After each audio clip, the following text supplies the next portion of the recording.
ou necessidade premente que prossiga por mais tempo no plano terreno.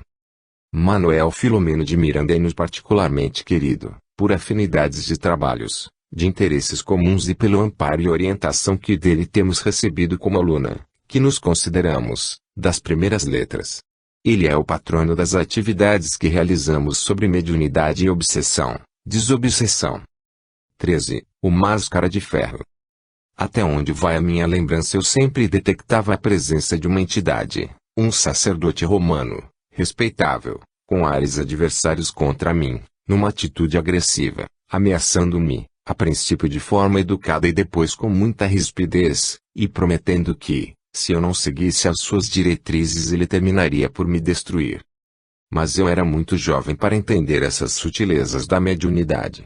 Passaram-se os anos e, quando me tornei espírita, começando a exercer a mediunidade, fui constatando, a pouco e pouco, que ser médium não é uma viagem ao país da fantasia.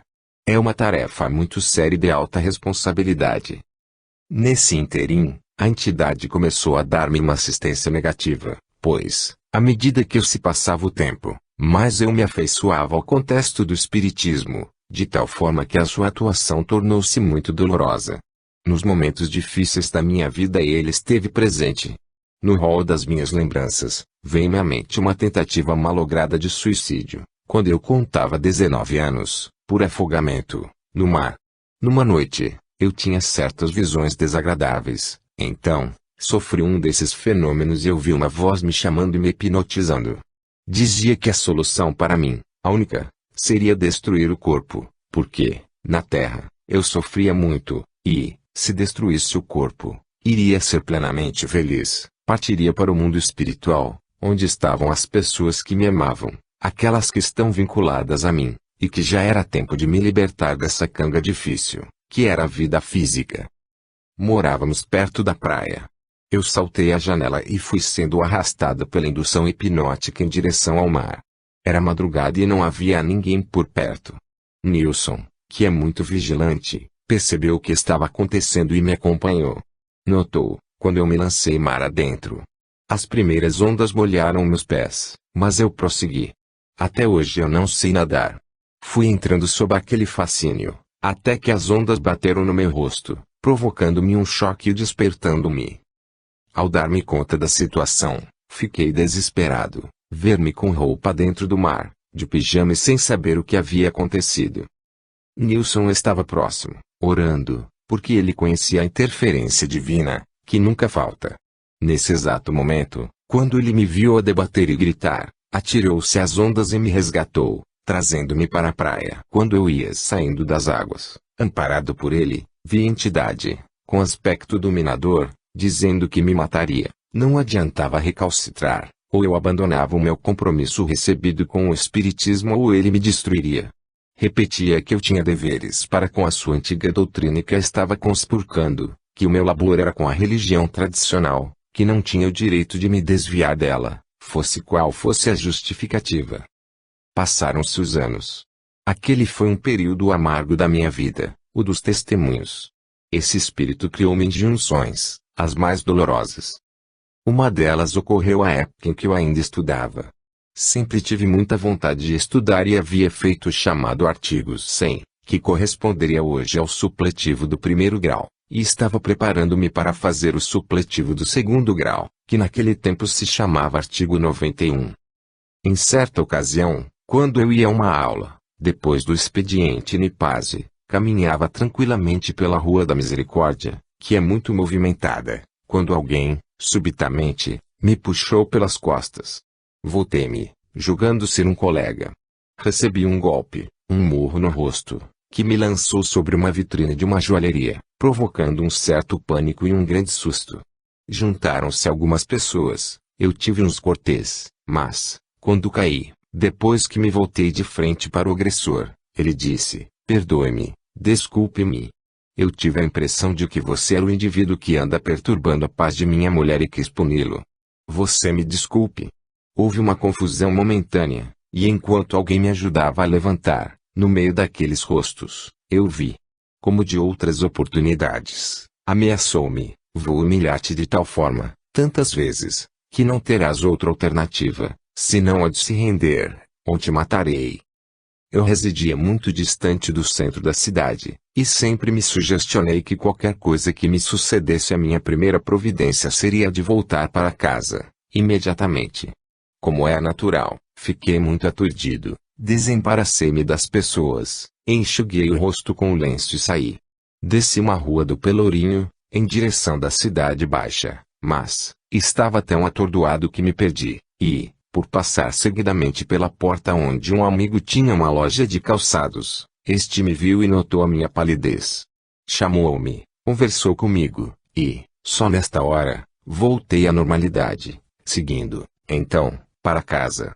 Esta bofetada me marcou muito a vida, porque vi como os espíritos podem, em certas ocasiões, armar um indivíduo para cometer um crime contra aqueles a quem detestam, desde que outro ou aqueles deem margem, entrando no processo de sintonia.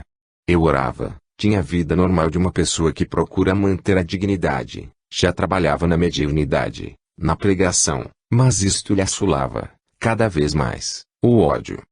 Posteriormente, em 1960, no dia 13 de janeiro, eu estava em Uberaba. Havia sido orador de uma turma de médicos, e a bondade de Chico Xavier sempre me agasalhou em seu coração generoso. Naquele tempo, Chico Xavier participava das reuniões da Comunhão Espírita Cristã, em Uberaba, e no grupo de desobsessão, eu tinha permissão de tomar parte como se fosse membro que residisse fora. Sempre que estava na cidade, naquele dia, quarta-feira, eu me integrava na sessão. Fui à reunião, participando dos trabalhos habituais, e vários espíritos se comunicaram através dos diversos médiuns presentes. O momento culminante, porém, foi quando esse mesmo espírito que me vinha perseguindo se incorporou no médium Chico Xavier e, num gesto de quem mete a mão no bolso e tira algo, me disse como se estivesse a ler anotações: "Estou aqui com a sua ficha. Você se lembra do ano de 1955 quando foi a Apucarana, por primeira vez?" Eu não me lembrava. "Pois vou refrescar-lhe a memória." E começou a citar fatos, que eu passei a recordar, que haviam sucedido naquela oportunidade, na cidade citada do norte do Paraná. "Recorda-se", prosseguiu, citando outro fato, "do dia 14 de julho do ano passado, quando você estava no Rio de Janeiro, a rua tal, número tanto, apartamento número tal."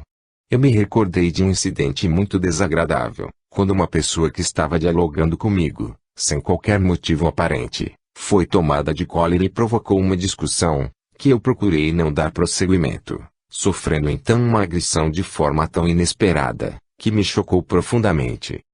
Guardei a data por ser o dia da libertação, da queda da Bastilha.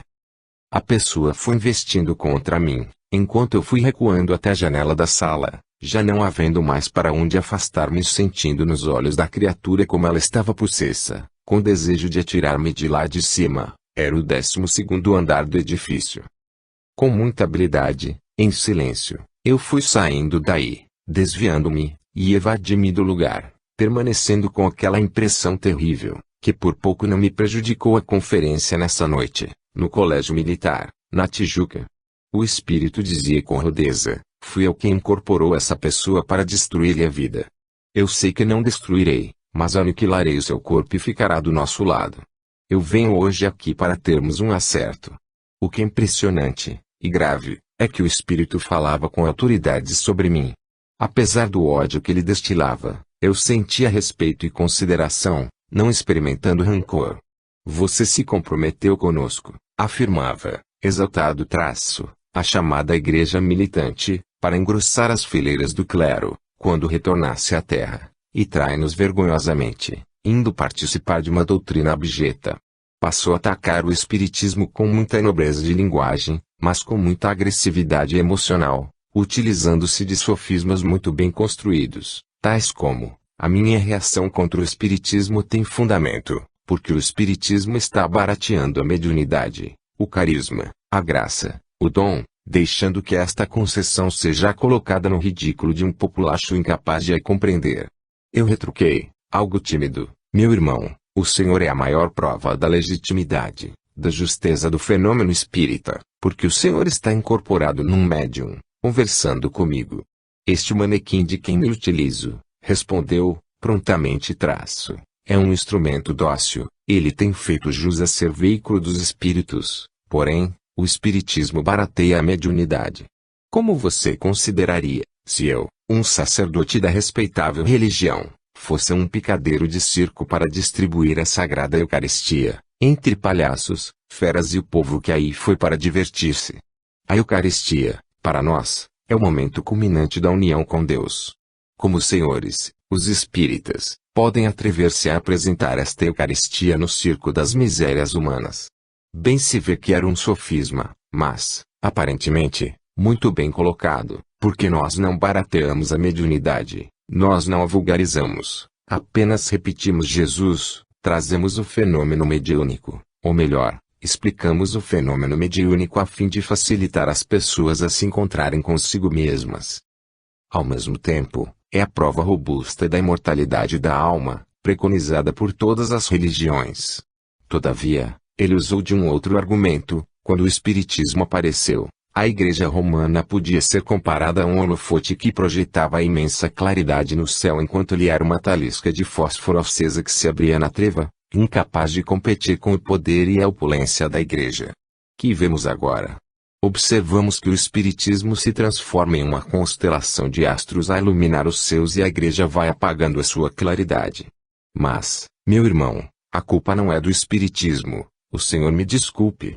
Você, porém, é um desses responsáveis, porque anda com a achote da fé, de um lado para outro, buscando iluminar consciências, incendiando tudo à sua passagem. Vou dar-lhe uma determinação: retorne a Salvador, procure o sacerdote fulano de tal, cujo nome não devo declinar porque ainda está encarnado, na igreja tal, com quem mantém o contato direto e apresente-se para confessar-se, arrepender-se, tomar hábito e servir a causa da verdade. Eu não posso. O meu compromisso é com Jesus. Eu sou um empregado a serviço de uma nova era. Não compreendo por que o irmão se volta contra mim. O irmão deveria voltar-se contra aquele que me dirige, porque, se o Senhor se voltar contra ele, ele me liberta. Eu sou o escravo, liberte-me dele e eu passarei de mão, com muito prazer, se for isso que aconteça. Mas se o Senhor não me libertar dele, eu não posso, não tenho como me evadir da presença de Jesus. Não. Contra ele eu não posso, retrucou, mas, contra você eu posso. Farei tudo por persuadi-lo. Utilizar-me-ei da bondade, da oferenda de recursos e valores para você triunfar no mundo. Mas, se você se obstinar, veja bem, e utilizou de outro sofisma, o pastor está conduzindo as ovelhas, uma delas tresmalha ou se desvia, ele a chama e vai atrás. Se não alcança, usa o bordão e ela volta ou morre. Mas ele não a deixa, a não ser que a perca em definitivo. É o que farei com você. Ou retorna para o nosso Senhor ou lhe bateremos tanto de bordão, eu e o meu povo, que, aonde quer que vá, a humilhação, o desrespeito e o sofrimento lhe estarão esperando. E me fez um prognóstico sombrio, que se concretizou, em grande parte, pelo menos, ou aceita a minha voz, é o meu ultimato, ou aonde for pregar a sua malsinada doutrina, defrontará com a minha presença, sendo desmoralizado pelos seus correligionários e confrades. Não terá coragem de abrir a boca para coisa nenhuma. O momento é hoje e se você não voltar ao nosso compromisso, prepare-se para testemunhar se é verdadeira a sua integração nesse trabalho ou não. A comunicação alongou-se. Ele declinou o nome, JTS. A verdade é que, 2 anos depois, exatamente, eu fui convidado a um pesado testemunho. Por onde quer que eu haja passado, durante vários anos e até hoje ainda, a partir do dia 10 de junho de 1962 as provações me aguardavam, a ironia, a zombaria, o descrédito e tantas coisas que nos levam ao sofrimento, chegavam e se avizinhavam rudes. Todavia, não desanimei. Anos depois, mesmo continuando as provas, as lutas e as dores, ele me reapareceu. Um esclarecimento. Comecei a chamar esse espírito pelo nome de Máscara de Ferro. Eu havia assistido a um filme, fazia muitos anos, sob esta epígrafe. No dia da bofetada, na Rua da Misericórdia, quando cheguei a casa e entrei discretamente para que os meus pais e a minha irmã não me vissem, segui ao meu quarto. Aí, Ele me apareceu e o seu rosto me jazia a lembrar a personagem do filme com a máscara de ferro, só que o ferro estava como que incandescente.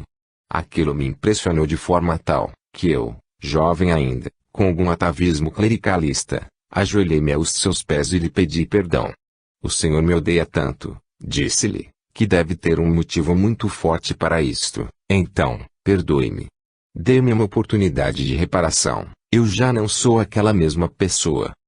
Você mudou apenas de roupa, mas é a mesma pessoa e eu o matarei. Várias vezes ele me apareceu com aquela expressão terrível.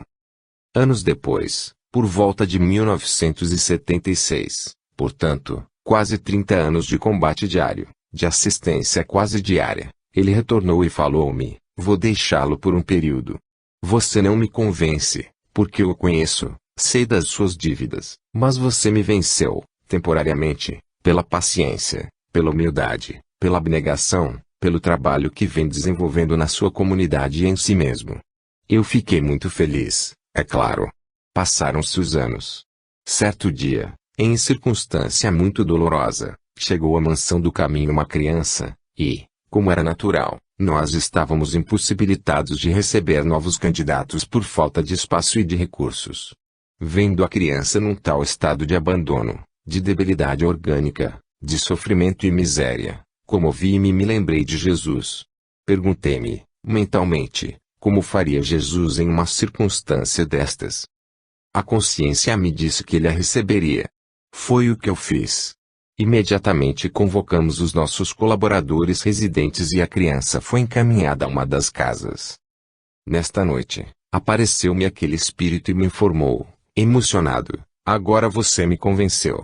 Porque esta, a quem acaba de receber, é a minha mãe, que está de volta ao corpo. Eu tenho que amar a quem vai ajudá-la na sua tarefa de redenção. Ensine-me, agora, o que fazer, para aprender a amar Jesus, na visão correta, e, se Deus me der vida, poder retornar e vir ainda receber o afago das suas mãos nessa sua casa. Encerrava-se, assim, o capítulo do Máscara de Ferro, de uma forma sublime, demonstrando a excelência do amor e o poder da caridade.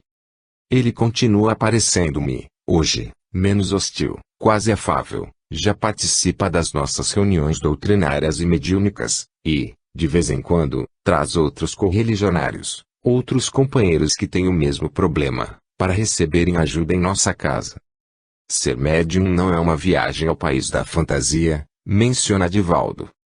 Ser médium é uma incursão ao país da realidade, diremos nós, pois o médium, participando da vida em sua real dimensão, defrontar-se-á com a verdade de sua própria vida. A mediunidade enseja ao ser humano condições de levantar, gradativamente, o véu do passado, e isto será tanto mais consciente e preciso quanto mais aprimorada for a faculdade.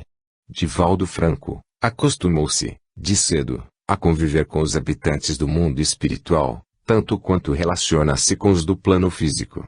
Supor que, neste relacionamento, somente encontrasse amigos e pessoas bondosas, seria desconhecer a situação do homem no mundo. Vivemos na terra de nossas penitências. Este é bem o chão dos penitentes e não há como fugir a essa realidade viva e palpável de nossos reencontros com aqueles que são os partícipes de nossa jornada terrena. A aptidão mediúnica é, por excelência, a via direta para esses reencontros. Através da mediunidade abre-se a porta da vida verdadeira e o médium passa a detectar os seus compromissos próximos e remotos. Quantas e quão belas lições extraímos desse extraordinário relato, que é parte da vida de Divaldo. As altas e graves responsabilidades, os problemas, as lutas ingentes, os sacrifícios e renúncias, o assédio contrário, tudo isso já sabíamos existir a acompanhar-lhe os passos. Entretanto, o conhecimento dessa perseguição sem tréguas, por decênios, realizada de maneira fria, calculada, com requintes de planejamento e com tal desfecho, é uma surpreendente revelação, que ninguém poderia, por certo, imaginar. Ao longo de mais de 30 anos esse sacerdote esteve ao lado de Divaldo, de modo ostensivo ou oculto nas sombras, deixando sempre sinais indicativos de sua proximidade. Sua influência em muitos acontecimentos foi marcante e inequívoca. A esta altura, várias indagações afloram a mente do leitor. E Joana de Angelis? Tanto quanto se sabe, ela é uma presença amiga, mãe e mentora, a nortear os passos do médium baiano nas tarefas doutrinárias. Não instrui, não protege, não defende o seu médium desse adversário suez. Não o faz diretamente. Deixa-o defrontá-lo porque sabe quanto é essencial que ambos resolvam e acertem as pendências do passado. Evidentemente, permanece zelando durante todo o tempo, minimizando os conflitos, amparando e dando forças ao médium, para que não lhe arrefeçam o entusiasmo e as energias. Todavia, não pode e não deve interferir. Ela bem conhece todo esse ingente processo de conquista, que se faz, a partir do reencontro de corações, do exercício sublime do amor e do perdão. Ela está consciente de que Divaldo, dentro de sua atual programação, precisa vivenciar todas essas experiências libertadoras. Ela sabe que, agora, ele tem possibilidades decisivas de vencer. Por isso permanece no seu posto de sabedoria e amor, deixando que ambos vivenciem todas as etapas desse notável esquema de redenção. Muitos confundem as tarefas e missões dos guias espirituais, dos espíritos protetores, julgando que lhes cabe o papel de arredar da estrada humana todas as pedras e obstáculos, favorecendo e facilitando a caminhada, que deveria ser assim um passeio feliz no campo da fantasia e da ilusão. Mesmo no meio espírita, quantos julgam ser da competência de seus guias e mentores o afastamento de lágrimas e sofrimentos e de quaisquer testemunhos provacionais? Quando a coisa não vai bem, quando a vida se torna difícil, quando há empeços e os problemas aumentam, o entusiasmo e a fé, não raro, esmorecem, pois costuma-se pensar que aquele que se dedica ao bem, que persevera nas atividades, que frequenta o centro espírita assiduamente, que é médium e exercita a sua faculdade nas reuniões apropriadas, está livre de doenças e dores, está vacinado e imune aos assédios negativos. A experiência, porém, vem provar através dos tempos e dos próprios ensinos de Jesus, que aquele que inicia a escalada torna-se alvo preferido dos que ainda se demoram nos vales. Outra questão que surge, será então uma obsessão? Estaria Divaldo sofrendo um processo obsessivo por tão largo tempo? E nesse caso, como pôde executar a sua tarefa?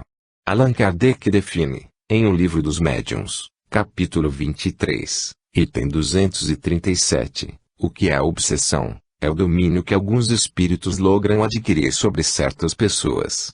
Nunca é praticada senão pelos espíritos inferiores, que procuram dominar. Realmente, o sacerdote desencarnado deseja, durante todo o período de sua convivência ao lado do médium, instalar neste o processo obsessivo. Deseja o domínio total, submetê-lo à sua vontade, afastá-lo da doutrina espírita, arruinar os novos ideais que o alimentam, trazê-lo de volta ao seio da igreja a que ambos serviam juntos, no passado, e, para conseguir o seu intento não hesita nem mesmo em tentar trazê-lo para o seu lado provocando-lhe o suicídio.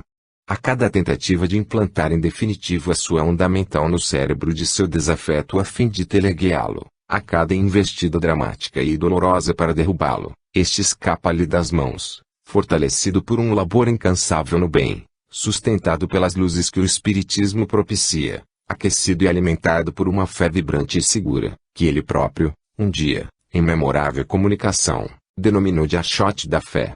Seu projeto, muito bem urdido, era bem este, o da obsessão por subjugação. Quando muito jovem, quase criança ainda, Divaldo teme pela sua terrível aparência e porque lhe sente uma estranha ascendência, inexplicável, até então. Há um estranho fascínio na figura hedionda, assustadora, como a evocar as ligações do pretérito, os dias longínquos vividos entre as naves de altares e escuros corredores dos mosteiros, iluminados por tochas bruxuleantes. 2 reencarnações de Divaldo separam dessa época, não o suficiente, contudo, para desvencilhá-lo desses liames e compromissos.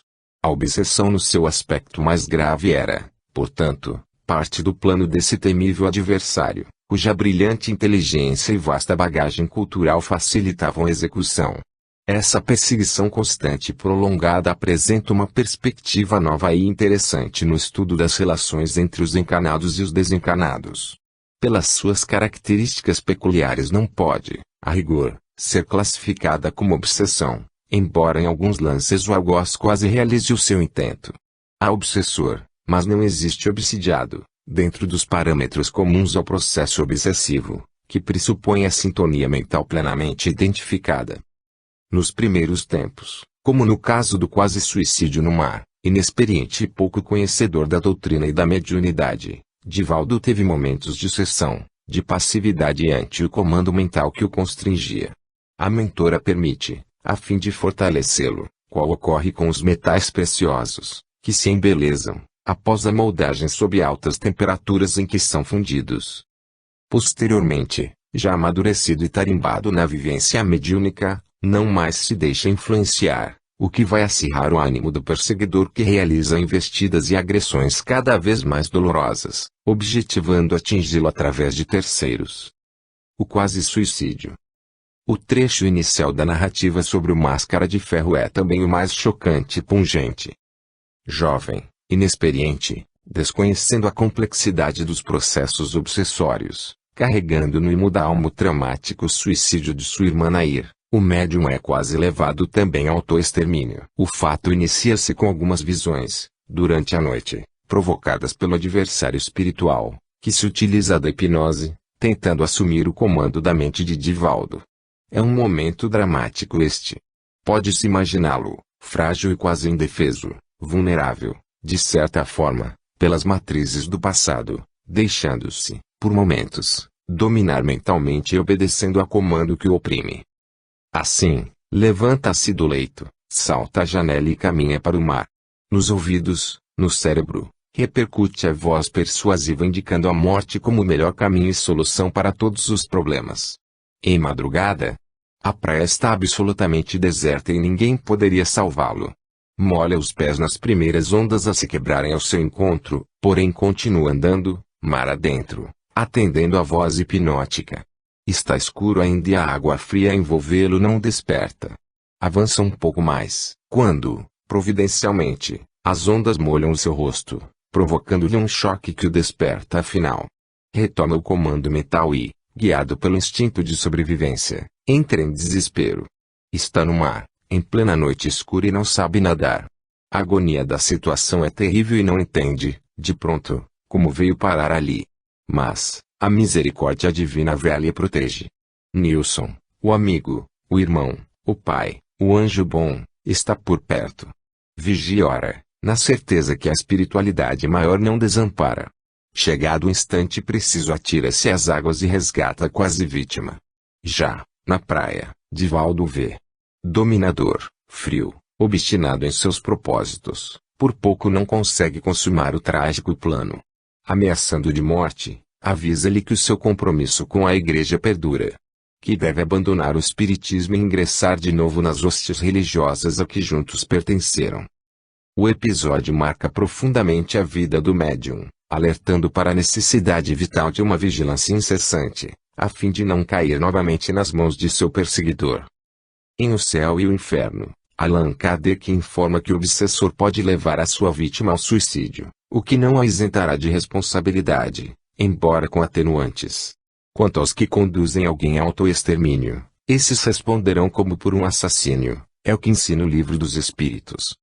A técnica mais usada nesses casos é a hipnose, porque confere ao perseguidor a dominação completa sobre aquele que está sendo visado. Manuel Filomeno de Miranda diria, mais tarde, pela psicografia de Divaldo, as ondas mentais exteriorizadas pelo cérebro mantêm firme intercâmbio em todos os quadrantes da Terra e fora dela. Pensamentos atuam sobre homens e mulheres desprevenidos, e a sugestão campeia vitoriosa aliciando forças positivas ou negativas com as quais sintonizam, em lacerantes conúbios dos quais nascem prisões e surgem alvarás de liberdade, por onde transitam opiniões, aspirações, anseios. Merece relembrado o conceito do Nazareno, onde estiver o tesouro aí o homem terá o coração, o que equivale dizer que cada ser respira o clima da província em que situa os valores que lhe servem de retentiva na retaguarda ou que se constituem asas de libertação para o futuro. Pensamento e vontade, eis as duas alavancas de propulsão ao infinito e, ao mesmo tempo, os dois elos de escravidão nos redutos infelizes e pestilenciais do inferno das paixões, em todo o processo hipnológico, pois, convém examinar a questão da sintonia e da sugestão, com razões poderosas, senão imprescindíveis para a consecução dos objetivos. A fixação da ideia invasora, a sugestão é, portanto, a inspiração incidente, constante, que atua sobre a mente, provocando a aceitação e automática obediência. No fenômeno hipnológico há outro fator de grande valia que é a perseverança, a constância da ideia que se sugere naquele que a recebe. Lentamente a princípio tem início a penetração da vontade que, se continuada, termina por dominar a que se lhe submete. Se o paciente é experimentado nas disciplinas morais, embora os compromissos negativos de que padece, consegue, pela conquista de outros méritos, se não contrabalançar as antigas dívidas, pelo menos granjear recursos para resgatá-las por outros processos que não os da obsessão. As leis divinas são de justiça, indubitavelmente, no entanto, são também de amor e misericórdia. O Senhor não deseja a punição do infrator, antes quer o seu reajuste à ordem, ao dever, para sua própria felicidade. Nos bastidores da obsessão, capítulo 4. O inteligente e revoltado sacerdote tenta, portanto, através da hipnose levar o médium ao suicídio. Quase o consegue, mas, para o bem de Divaldo e dele próprio, a espiritualidade maior intervém, na pessoa sensível e dedicada de Nilson, que através dos anos permanece no seu posto, pleno de fé e amor, o que proporciona ao companheiro querido a retaguarda necessária, a segurança essencial para o labor nas estradas do mundo. Agressão na Rua da Misericórdia. Algum tempo depois, nova e desagradável surpresa aguarda Divaldo. Caminha ele, despreocupado, pela Rua da Misericórdia, após o dia de trabalho no IPASE, em direção ao colégio onde se prepara para o artigo 91. Repentinamente sente-se puxado pelas costas. Volta-se, possivelmente supondo ser um amigo, um conhecido qualquer, e recebe um soco no rosto, com tal violência que é atirado sobre a vitrine de uma joalheria, que se quebra ante o impacto. Aturdido, confuso, sem entender a ocorrência, vê um desconhecido, o autor da agressão, que lhe pede perdão pelo terrível engano. Há um momento de confusão entre os que trabalham na loja, os transeuntes que assistem à cena, a vítima e seu agressor. Espantosa e estranha cena em que se desenrola como num filme. Rapidamente todos se movimentam após os primeiros instantes de surpresa. Divaldo levanta-se ajudado por algumas pessoas. Além do rosto contundido pelo murro, traz também alguns cortês. E, dentre os rostos que o fitam espantados com o ineditismo do caso, o vê novamente. Ele ali está. Arma o braço do desconhecido que passa, usando-o como instrumento para agredir, humilhar e até matar, se possível for. O homem vem a calhar para os propósitos maléficos do perseguidor. Acalenta ideias de vingança contra um possível rival que lhe assedia a mulher. Foi bem fácil fazê-lo supor que este homem, visto pelas costas, é Divaldo. Constrangido, desfeito pelo brutal ataque, a vítima de todo o enredo ouve em silêncio as ameaças da entidade. Caminha, então, pelas ruas próximas, tentando alcançar o lar, o que consegue com grande esforço. Na solidão do quarto, contudo, encontra novamente a presença daquele que o atormenta e, conforme narra mais adiante, ao vê-lo apavora-se com seu aspecto. Seu rosto recorda-lhe o Máscara de Ferro, personagem de filme, e enfraquecido pela difícil testemunho, esgotado e temeroso, cai-lhe aos pés, de joelhos.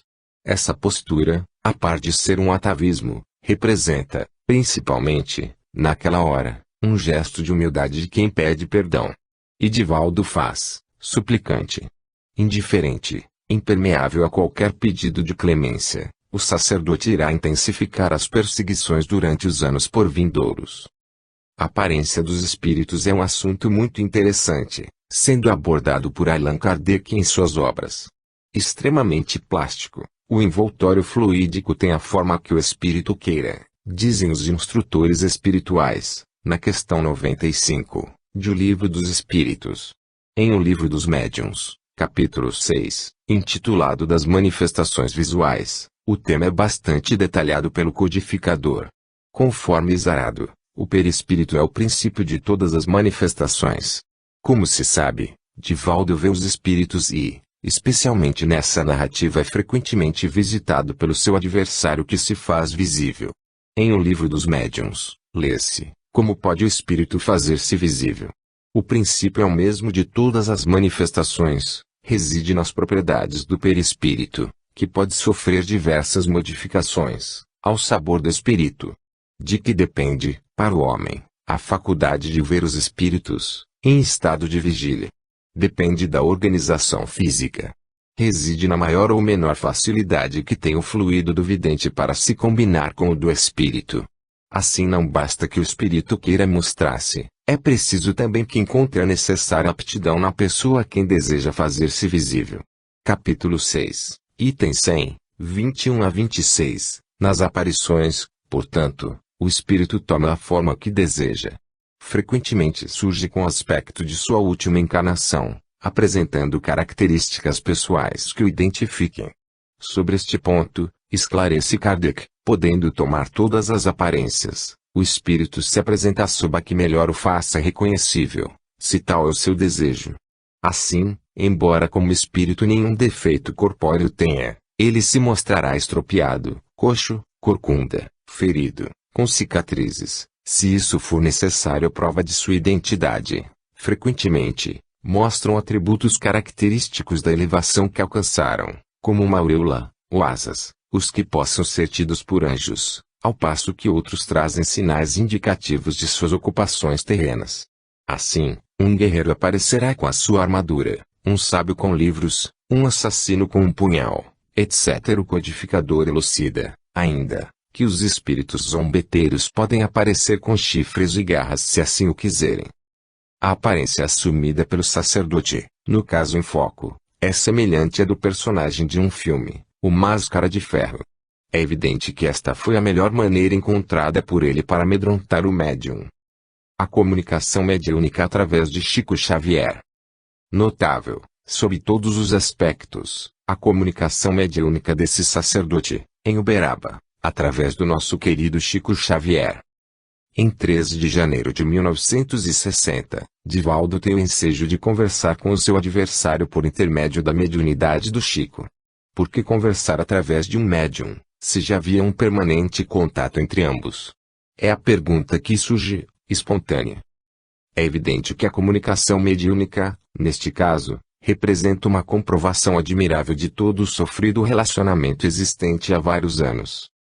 Divaldo vê falando através do médium mineiro e pela primeira vez toma conhecimento de todos os detalhes, motivos e intenções dessa perseguição sem tréguas. Um impressionante desfile de fatos passados, de lembranças e de sofismas acontece então. Citações são feitas com precisão de datas e locais, rememorando ocorrências difíceis, das quais ele se diz o agente provocador. É possível imaginarmos a emoção e a surpresa com que Divaldo acompanha tais afirmativas.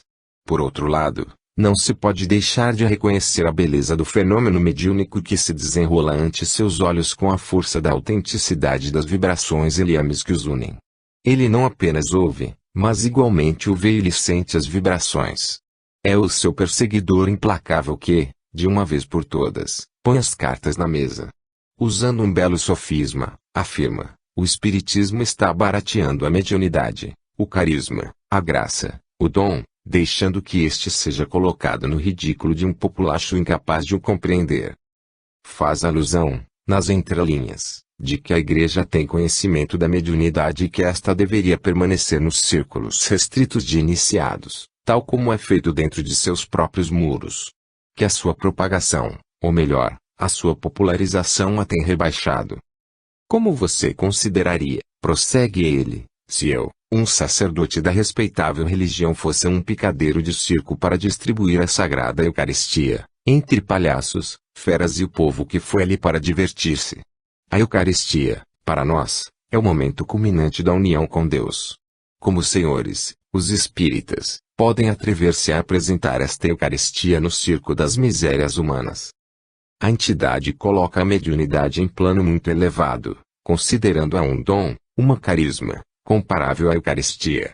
O intercâmbio mediúnico seria o instante sagrado da Eucaristia, e, obviamente, apenas exercida pelos eleitos. Demonstrando seu pouco apreço ao povo, aos menos cultos, considera que o conhecimento da mediunidade e o seu exercício não deveriam ser de domínio público. Um sofisma que realmente impressiona e poderia confundir os menos experientes, os que estão hesitantes, dando reforço substancial aos que combatem a doutrina. Há uma observação de Divaldo, alega que Chico Xavier, o manequim de quem se utiliza no momento, tem feito jus a ser veículo dos espíritos. Descarto assim, momentaneamente, da acusação de vulgarizar o dom mediúnico, porém, apenas como medida de efeito, visto que conhece o seu trabalho. Prossegue, dizendo, quando o Espiritismo apareceu, a Igreja Romana podia ser comparada a um holofote que projetava a imensa claridade no céu e o Espiritismo era uma talisca de fósforo acesa que se abria na treva, incapaz de competir com o poder e a opulência da Igreja. Que vemos agora?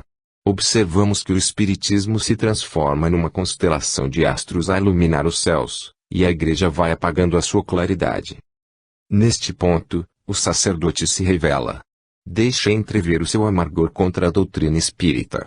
Já não mais envolve apenas o ex-companheiro no seu desejo de vingança. Admite que um dos motivos da perseguição é também o seu ódio contra o espiritismo. Em seu íntimo mesmo se revolta por ter perdido um companheiro e o rancor contra a doutrina espírita que o arrebatou de seu convívio. Além disso, reconhece agora, essa nova ideia se alastra e ameaça a hegemonia da Igreja. É, pois, uma provocação insuportável e por isto quando Divaldo, timidamente, o contesta, mas você é um dos responsáveis, porque anda com a chote da fé, de um lado para o outro, buscando iluminar consciências, incendiando tudo à sua passagem. Toda a sua mágoa se extravasa nessas palavras. É inadmissível que o companheiro de antes esteja agora com a chote da fé, dessa nova e intrusa fé a iluminar consciências, conforme diz. Pela primeira vez o antigo sacerdote se deixa ver na intimidade dos sentimentos desencontrados que o avassalam. Revolta, despeito, mágoa, ódio, ressumam de suas afirmativas, embora o requinte dos sofismas pretenda ocultar a sua verdadeira face. Divaldo representa hoje tudo o que o fere, todas as emoções contraditórias com as quais não sabe lidar e perante as quais é algoz e vítima. Naquilo que ele vive, na atual existência, estampa-se um permanente convite para que também faça o mesmo. Para que se resolva mudar em definitivo. Não suporta a ideia de que ele, cheio de coragem e de tenacidade, arrostando incontáveis dificuldades, saía pelo mundo levando nas mãos o achote da fé e, agora sim, a legítima mensagem do Cristo que a Igreja, teimosamente, obsta que chegue aos homens. Não admite a hipótese de que ele próprio esteja em fracasso, tal como a religião que professa e pretende defender, ainda hoje, e novamente, por meios escusos e basicamente anticristãos. Na parte final da comunicação faz uma advertência muito séria quanto aos meios que adotaria daí por diante. É um ultimato. Confessa, sem subterfúgios e cinicamente, que se utilizará da bondade, da oferenda de recursos e valores, acenando com os triunfos mundanos. Insinua que Divaldo poderia conquistar as glórias do mundo e para isso ele estaria por perto para proporcioná-las, sabendo, de antemão, que este é um dos testes mais difíceis de ser vencido. Incontáveis médiuns têm sucumbido ante os acenos do prestígio, da fortuna ou de qualquer forma de poder. Acrescenta, em seguida, novas ameaças capazes de balançar até os mais experientes. Aonde quer que vá, a humilhação, o desrespeito e o sofrimento o estarão esperando. E faz, segundo Divaldo, um prognóstico sombrio, que se concretizou em grande parte, ou aceita o meu ultimato aonde for pregar a sua malsinada doutrina, defrontará com a minha presença e, desmoralizadas pelos seus correligionários e confrades não terá coragem de abrir a boca para coisa nenhuma. O momento é hoje e se não se voltar para o nosso compromisso, prepare-se para testemunhar se é verdadeira a sua integração nesse trabalho ou não. Terríveis palavras estas.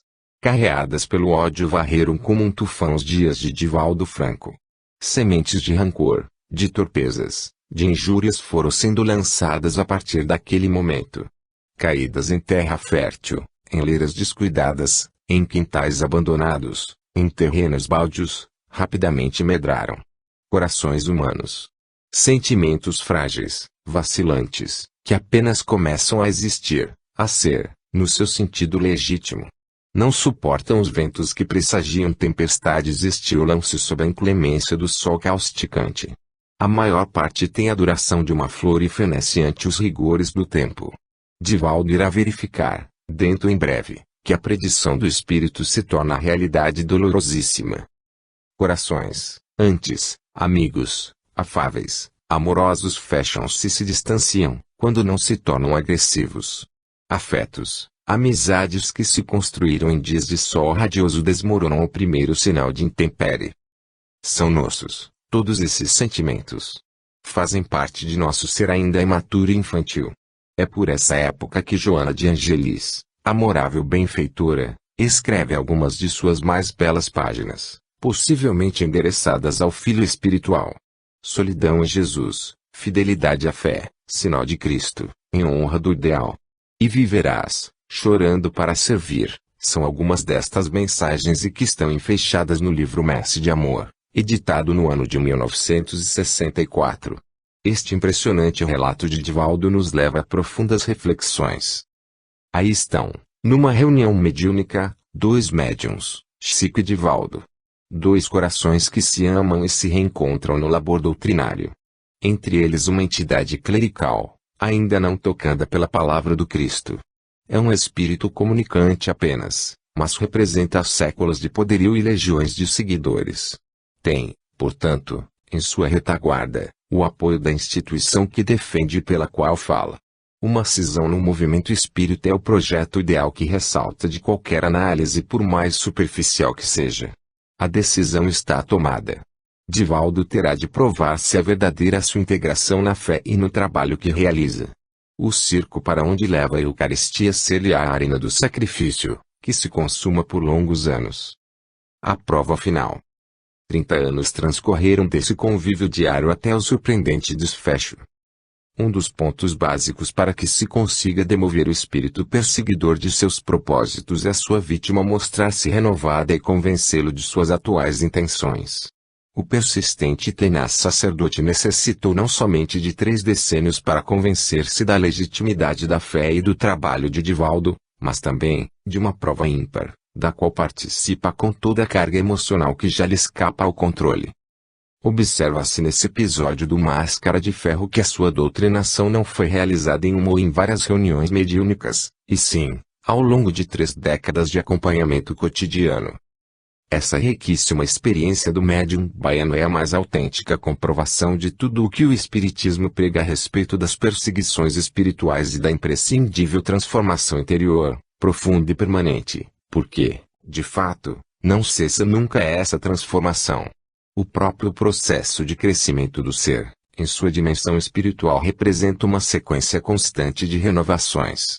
Durante todo este longo período nosso obstinado irmão teve incontáveis ensejos de avaliar o comportamento do médium e a legitimidade de seus propósitos. As atividades doutrinárias jamais sofreram solução de continuidade. Não se verificou nenhuma ocorrência que atestasse má-fé, hipocrisia, comportamento dúbio, falsidades, ou até mesmo a deserção, o desânimo ou a covardia moral.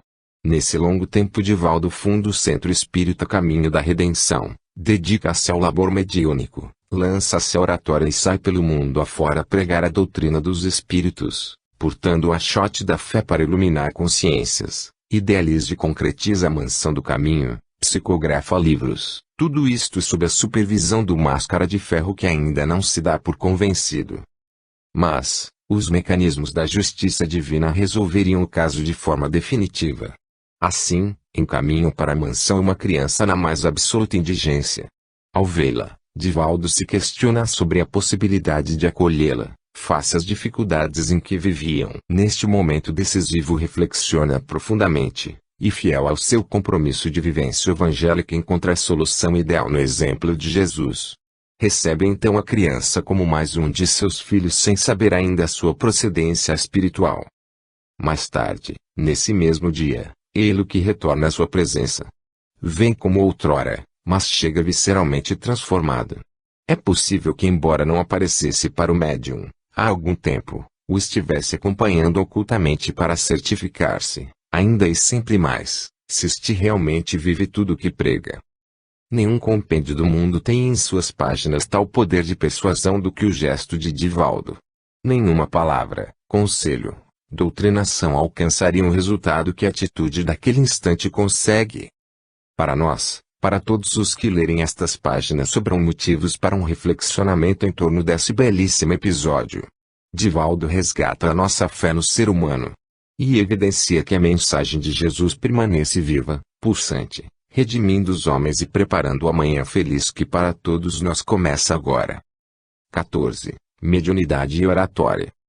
Durante a viagem pelos Estados Unidos e Canadá, fui a primeira vez a Montreal, que fica no estado de Quebec, a convite da Spiritual Science Fellowship, que é dirigida pela professora e médica psiquiatra, Ph.D., Marilyn Rosner. Ela é a fundadora-presidente. Depois de recebidos no aeroporto, Dr. João Zério e nós, ele brasileiro que reside nos Estados Unidos há muitos anos, hoje na cidade de Phoenix, no Arizona, professor universitário, tendo feito doutorado em Nova York, que eu seria o nosso tradutor, fomos para o hotel e demos início ao nosso programa. No primeiro dia, que foi 11 de agosto de 86, proferimos uma conferência pública numa igreja de beleza ímpar, gótica, que havia sido alugada especialmente para aquela finalidade. No dia seguinte, realizamos a segunda conferência, na sociedade dirigida pela doutora Marilyn, que tem o nome de Marilyn Center. Ali, o número de afluentes foi tão grande que as acomodações não permitiram alojar todos os interessados. Foi necessário fechar a porta e dizer, à fila que se aglomerava do lado de fora, que, lamentavelmente, por falta de espaço e por questão de segurança, não se poderia admitir mais nenhuma pessoa. As escadarias ficaram repletas, as salas e o corredor.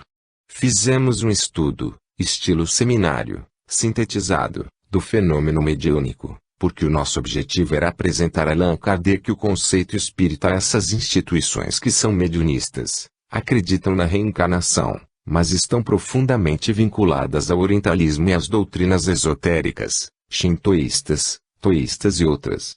A nossa intenção, nessa segunda oportunidade, após havermos examinado, no dia anterior, a questão do surgimento do espiritismo, era de apresentar a conceituação kardeciana a respeito da dignidade mediúnica e dos recursos terapêuticos que se encontram à nossa disposição.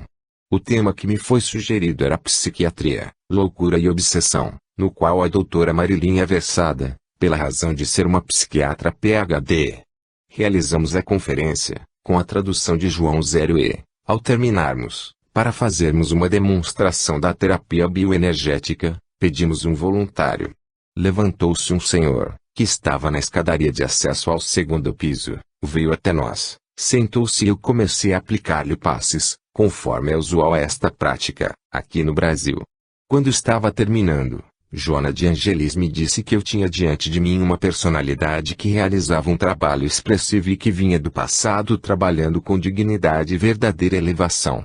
Ao concluir, agradeci-lhe a generosidade e disse-lhe que os espíritos me haviam dito ter sido ele, na sua anterior existência, um sacerdote belga, que havia vivido nas Ilhas Sandwich, no Hawaii. Ele teve um impacto inicial. Logo depois, Joana me informava que ele se chamara Damião de Veuster, aliás, já referido no nosso livro mediúnico Sublime Expiação. Joana, então, começou a dar detalhes da carta que ele havia dirigido ao Papa e uma série de fatos probantes de sua existência passada. O cavalheiro ficou muito emocionado.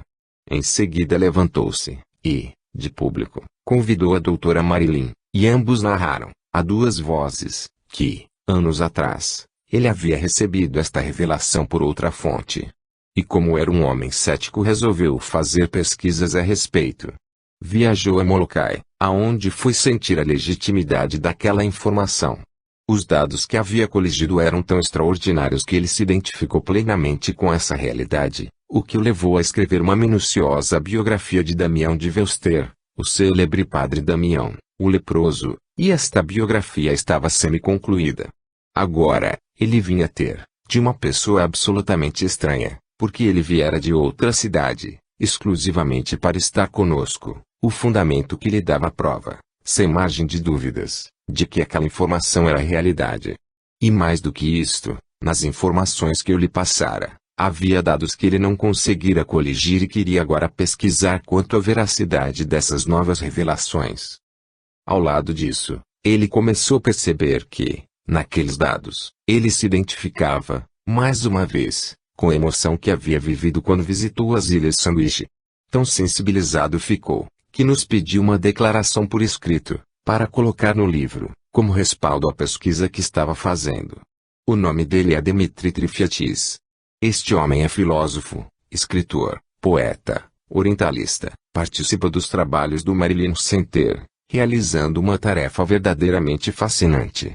Isto é muito confortador, porque, por uma dessas coincidências, ontem, dia 8 de setembro de 1986, recebi uma carta dele.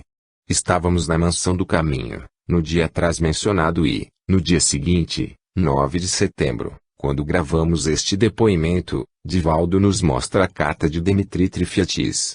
Está escrita em inglês, mas o próprio autor teve a gentileza de enviar também a tradução, que transcrevemos a seguir.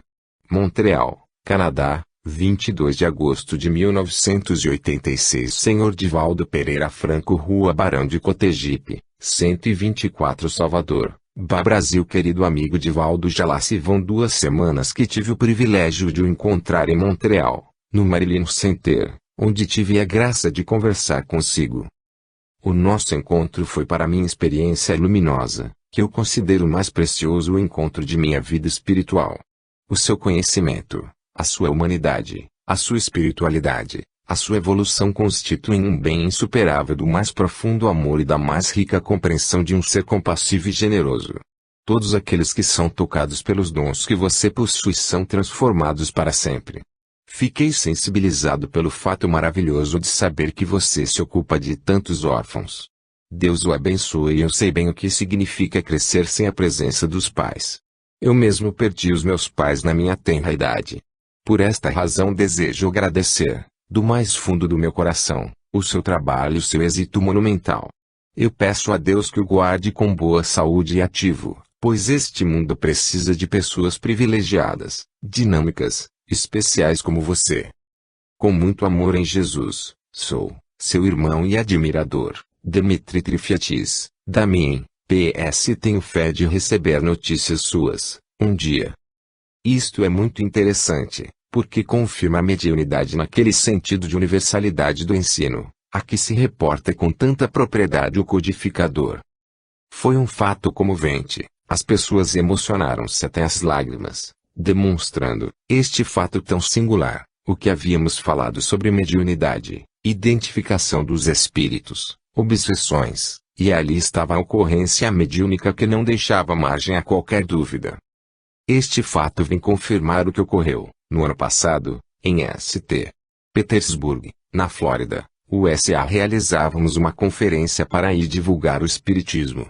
Ao terminarmos, pedimos um voluntário para manter um contato e aplicarmos a terapia bioenergética. Veio um cavalheiro e sentou-se. Fizemos a aplicação do passe, explicamos-lo ao auditório selecionado, porquanto compunha-se de espiritualistas, de mentalistas e de curadores. Ao terminarmos, tivemos oportunidade de ver alguns espíritos que se identificaram e o dissemos ao Senhor. Mas, não sabíamos que este homem era portador de um carcinoma. Para nossa surpresa, ao retornarmos este ano a St. Petersburg, o organizador do seminário, que agora foi de 3 dias, Sr. Reinaldo Torres, nos informava que aquele homem havia ficado radicalmente curado, começando a experimentar os resultados positivos logo naquela noite do passe, sendo que ele não dormia fazia mais de 3 meses. E os médicos que o acompanhavam não tinham qualquer explicação para a sua cura imediata. A notícia correu e, por efeito, estavam presentes, no seminário deste ano, outros curadores, terapeutas, reverendos e missionários do espiritualismo americano, interessados no aprendizado da técnica, que então explicamos com maior riqueza de detalhes. O fato voltaria a repetir-se, na cidade de Greensboro, no Carolina do Norte. Ali também realizamos um seminário, que eles chamam de workshop e, na noite seguinte, quando estávamos terminando, o auditório solicitou que demonstrássemos uma técnica de meditação e outra de bioenergia. Pedimos um voluntário, e aproximou-se uma moça. Sentou-se, e aplicamos-lhe a terapêutica.